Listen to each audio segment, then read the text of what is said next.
আসসালামু আলাইকুম। এই যে দেখতে পাচ্ছেন দারচিনি দিয়ে দিলাম, তারপরে হলুদ গুঁড়া মরিচ গুঁড়া দিয়ে দিয়েছিলাম।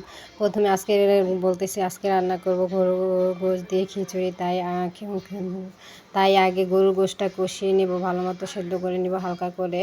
তারপরে তো দেখতেই পাচ্ছেন সব কিছু আমি আদা রসুন দিয়ে দিয়েছিলাম, বেশি করে তেল দিয়ে দিয়েছিলাম, হলুদ গুঁড়া মরিচ গুঁড়া দিয়ে, গরম মশলার গুঁড়া দিয়েছি, ধনিয়ার গুঁড়া দিয়েছি, জিরার গুঁড়া দিয়েছি, সব কিছু মশলা দিয়ে সরিষার তেল দিয়ে হাতে সুন্দর করে মাখিয়ে নিয়েছিলাম। তারপরে হাতটা ধুয়ে একটুখানি পানি দিয়ে দিয়েছিলাম, ওই পানিতেই আমি সুন্দর করে সেদ্ধ করে নিয়েছি। দেখতে পাচ্ছেন খুবই সুন্দর একটা কালার আসছে।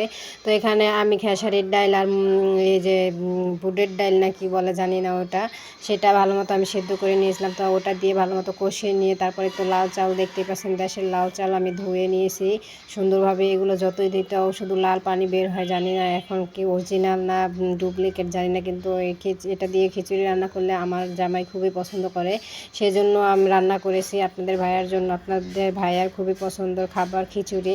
তো খিচুড়ি হলে হ্যাঁ আর কিছুই লাগে না। তো দেখতেই পাচ্ছেন আমি সুন্দর করে ঢেকে কষিয়ে নিয়েছিলাম, ভালোভাবে তো কষানো হয়ে গেলে এই তো দেখতে পাচ্ছেন আমি সুন্দর করে পানি দিয়েছিলাম। পাতলা খিচুড়ির জন্য বেশি করে পানি দিতে হয়, পানি দিয়ে যত জাল দেবেন তত ভালো লাগে খিচুড়িটা। তো আমার খিচুড়ি বলক আসা পরে দেখতেই পাচ্ছেন এই তো খিচুড়িটা হয়ে গেছে। এই সাইডে আবার আমি আমার মাহাদির জন্য একটুখানি চিকেন রান্না করব, মানে পোলট্রি মুরগি যেটার বলে সেটা, এখন তো নাম হয়ে গেছে চিকেন, আর চিকেন হয়ে গেছে এখন আর পোলট্রি মুরগি কেউ বলে না। তো এটার আমি বসায় দিয়েছিলাম, বসায় দিয়ে আমি নিচে এসে পড়েছিলাম কাটাকাটির জন্য। দেখতেই পাচ্ছেন কলমি শাক আনছিল কালকে, সেই কলমি শাক আর আমার ধরা হয়নি। কালকে 2 আটি আনছিল, 1 আটি রান্না করছিলাম। তো আর আজকে 1 আটি কাইটে রেখে দেবো, নয়তো বড় নষ্ট হয়ে যাবে। আজকে আর রান্না করব না, আজকে এগুলো দিয়ে হয়ে যাবে, দুজন মানুষের অত খাওয়া হয় না, সেজন্য এই তো দেখতেই পাচ্ছেন আমি সুন্দর করে আমি সুন্দর করে কুচি কুচি করে কেটে নিচ্ছিলাম।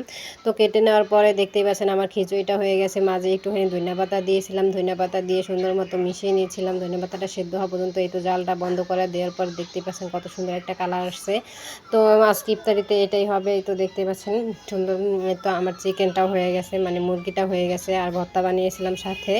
তারপরে রাত্রে আবারও দেখতে পাচ্ছেন আপনাদের ভাইয়া গরু গোশ নিয়ে আসছিল, 3.5 কেজির মতো গরু গোশটা তো আমি গুছিয়ে নিয়েছিলাম। দেখতেই পাচ্ছেন এখন ফ্রিজে রেখে দেবো।